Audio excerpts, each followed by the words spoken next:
Innal hamdalillah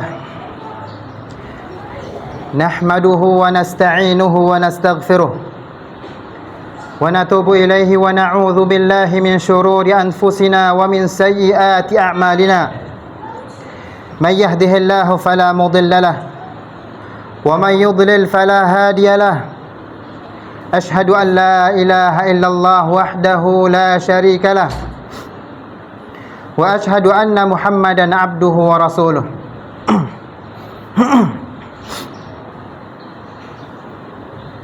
Ya ayyuhalladzina amanu ittaqullaha wa qulu qawlan sadida yuslih lakum a'malakum wa yaghfir lakum dhunubakum wa man yuti'illaha wa rasulahu faqad faza fawzan 'azima.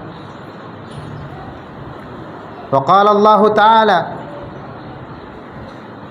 يا أيها الناس اتقوا ربكم الذي خلقكم من نفس واحدة وخلق منها زوجها وبث منهما رجالا كثيرا ونساء واتقوا الله الذي تساءلون به والأرحام إن الله كان عليكم رقيبا.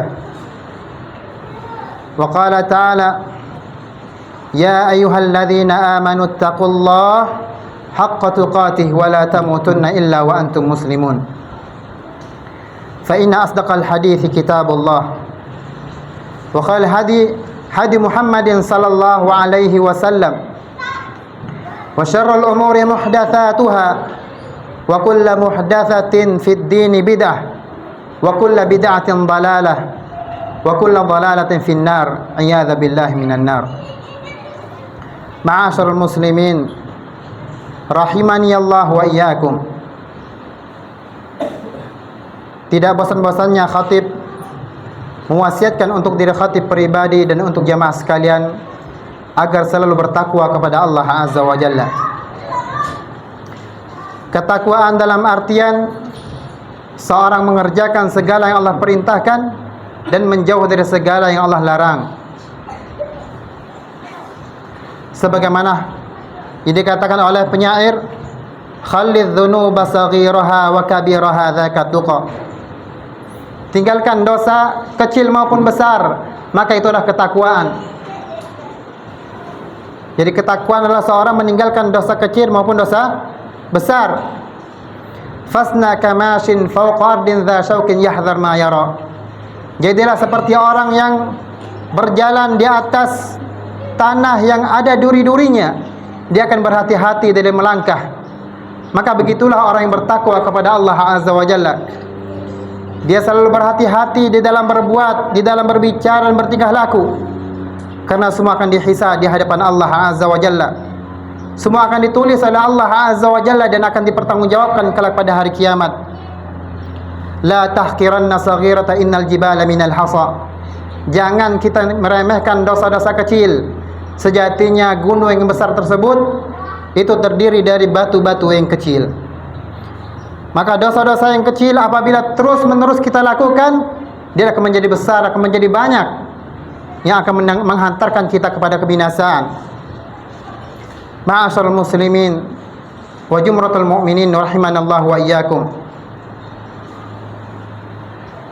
Di dalam kehidupan bertetangga, perhatikan 3 perkara. Yang pertama adalah badlun nada, berlaku baik kepada tetangga. Yang kedua adalah kaful adza, tidak mengganggu tetangga. Yang ketiga adalah wa talaqatul wajh, wajah yang berseri-seri ketika bertemu dengan tetangga. Maka inilah yang diperintahkan oleh Allah Azza wa Jalla. Ini yang diperintahkan oleh Nabi kita Muhammad sallallahu alaihi wasallam, yaitu berbuat baik kepada tetangga. Dalilnya banyak sekali yang Allah Azza wa Jalla perintahkan kita untuk berbuat baik kepada tetangga. Sebagaimana firman Allah Azza wa Jalla, wa'budullaha wa la tusyriku bihi syai'a. Sembahlah Allah, jangan sekutukan Allah dengan sesuatu apapun. Wabil walidaini ihsana, berlaku baik dengan kedua orang tua, kepada kedua orang tua. wadil qurba, kepada sanak kerabat, wal yatama wal masakin, berlaku baik kepada orang-orang yatim, anak-anak yatim dan orang-orang miskin. Wal jari dzil qurba wal jaril junub, berlaku baik kepada tetangga yang memiliki kerabatan atau tetangga yang tidak memiliki kerabatan dengan kita. Tetangga yang dekat ataupun tetangga yang jauh, kita diperintahkan oleh Allah Azza wa Jalla untuk berbuat baik kepada mereka. Perhatikanlah ma'asyiral muslimin. Tetangga ada 3 macam, 3 model tetangga kita. Yang pertama, tetangga dia muslim dan memiliki kerabatan dengan kita, maka dia memiliki 3 hak yang harus kita penuhi. Yang pertama adalah hak seorang muslim. Yang kedua adalah hak keluarga. Yang ketiga adalah hak tetangga. Kemudian apabila tetangga kita adalah seorang muslim yang bukan saudara kita, maka dia memiliki 2 hak yang harus kita penuhi. Yang pertama hak seorang muslim, yang kedua adalah hak tetangga. Kemudian model yang ketiga adalah tetangga yang bukan seorang muslim. Dia memiliki 1 hak, yaitu hak tetangga yang harus kita penuhi. Apa hak tetangga? Yang pertama, kita berbuat baik kepada mereka, sebagaimana ayat yang telah saya bacakan tadi. Allah Azza wa Jalla perintahkan kita berbuat baik kepada tetangga. Jadi berbuat baik kepada tetangga bukan hanya kebiasaan kita saja, karena kita bertetangga ya kita berbuat baik. Tidak, akan tapi ini perintah Allah Azza wa Jalla untuk berbuat baik kepada tetangga. Sebagaimana dalam hadis yang diriwayatkan Bukhari dan Muslim dari jalan Aisyah radhiyallahu taala anha, Nabi sallallahu alaihi wasallam bersabda, "Ma zal Jibril yusini bil jar hatta dhanantu annahu sayuwarithu."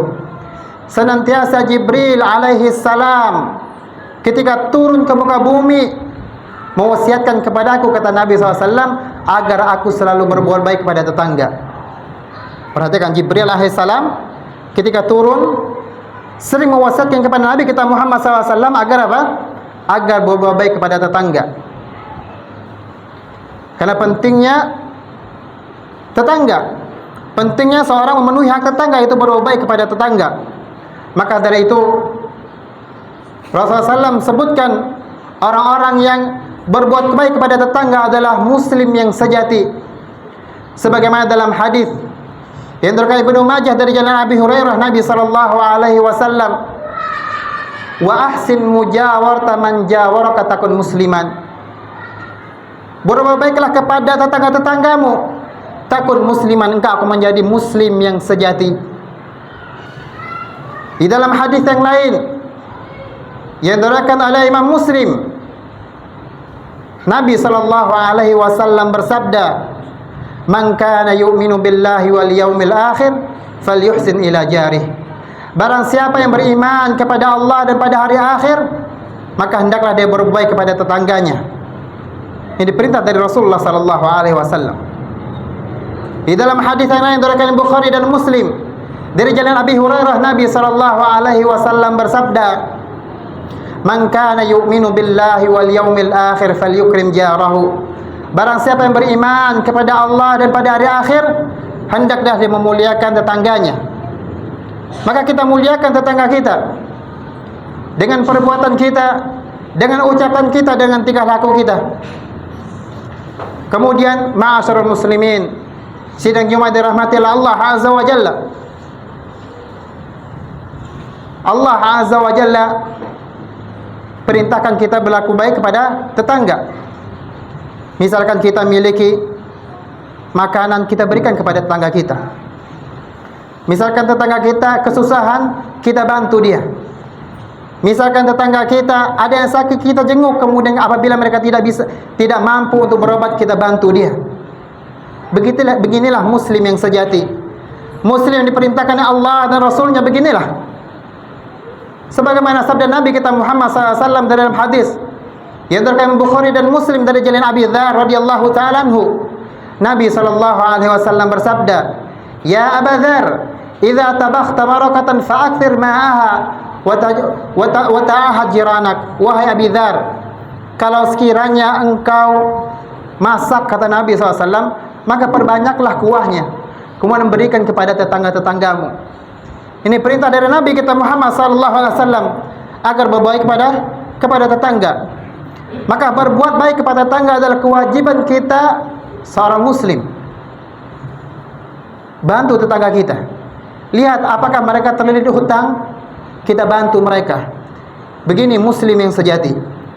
Muslim yang sejati bukan muslim yang cuek terhadap tetangganya. Yang penting keluarga saya telah terpenuhi, ya, setiap hari memiliki makan, memiliki rezeki yang cukup, sudah. Saya tidak peduli dengan tetangga saya. Maka ini bukan sifat seorang muslim. Bukan sifat seorang beriman kepada Allah dan pada hari akhir. Sebagaimana sabda Nabi kita Muhammad sallallahu alaihi wasallam di dalam hadis yang diriwayatkan Tabrani dan Hakim dalam jalan Ibnu Abbas radhiyallahu taala anhu, Nabi sallallahu alaihi wasallam bersabda, "Laisal mu'min," bukan orang yang beriman, kata Nabi SAW. Siapa mereka? Alladhi yashba'u wa jaruhu bijanimhi ja'iun. Dia kenyang sedangkan tetangganya kelaparan. Ini bukan sifat seorang yang beriman kepada Allah dan pada hari akhir. Ini bukan sifat seorang yang beriman. Sifat seorang beriman, dia peduli pada tetangganya. Jangan mentang-mentang dia telah tercukupi kebutuhannya, keluarganya sudah tercukupi, kemudian dia tidak peduli dengan tetangganya. Ini bukan sifat seorang muslim yang sejati. Bukan sifat seorang mukmin yang sejati. Aqulu ma tasma'un.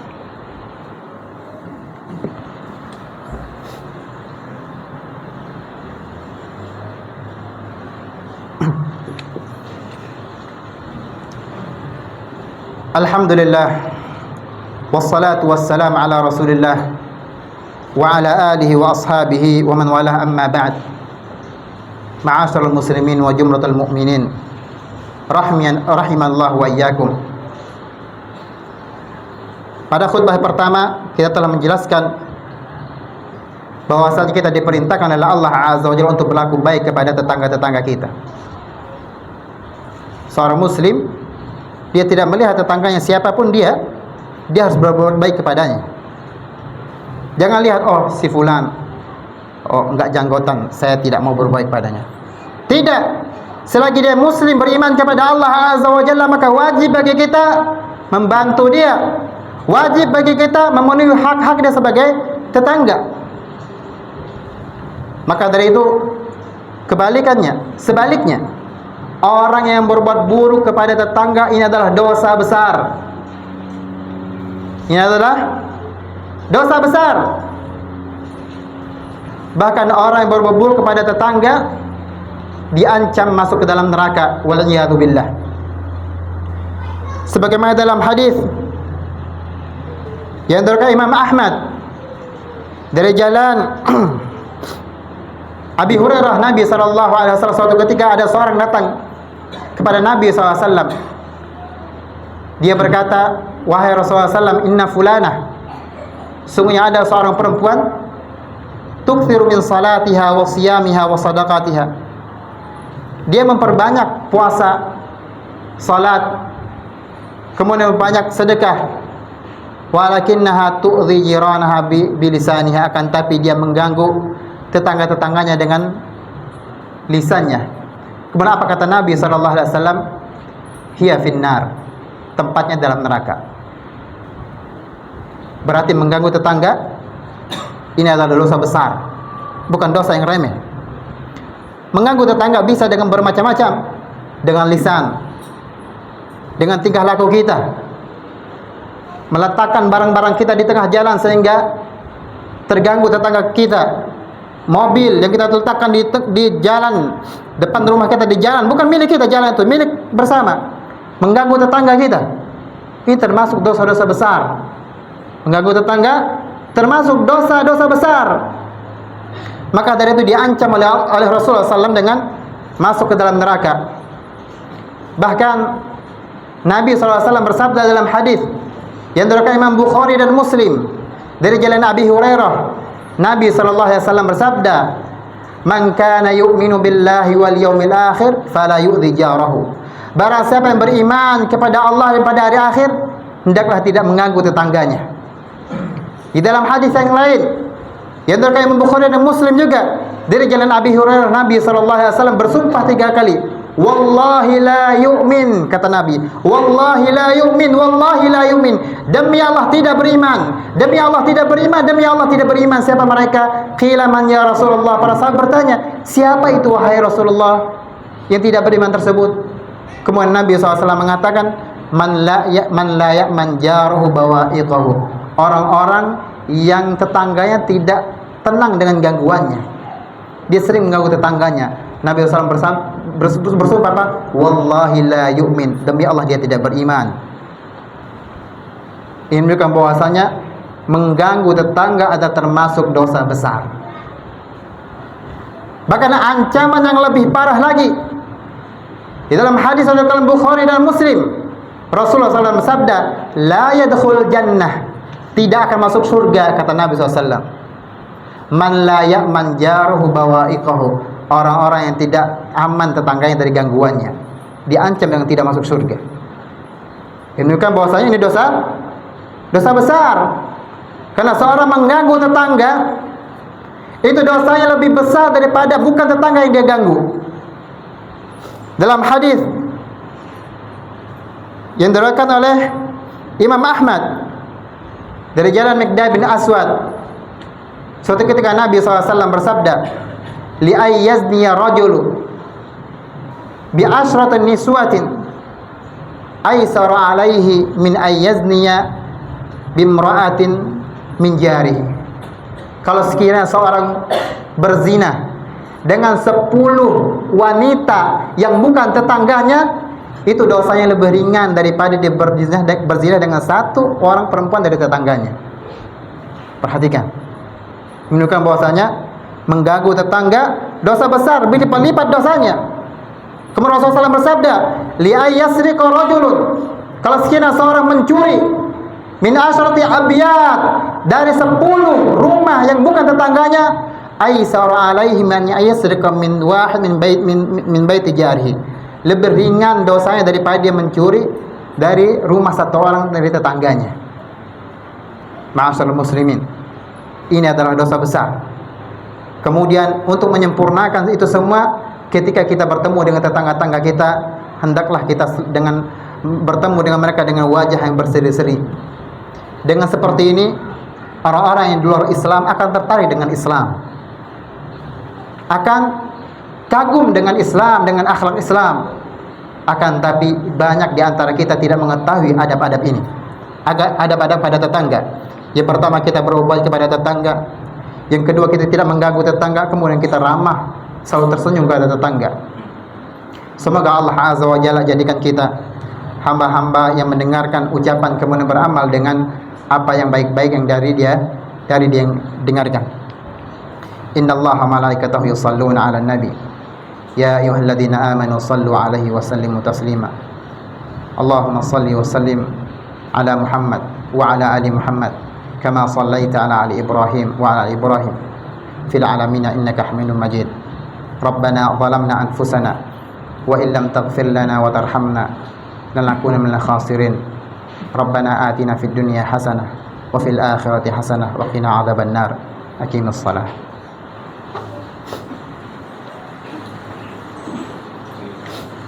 Allahu akbar, Allahu akbar. Asyhadu an la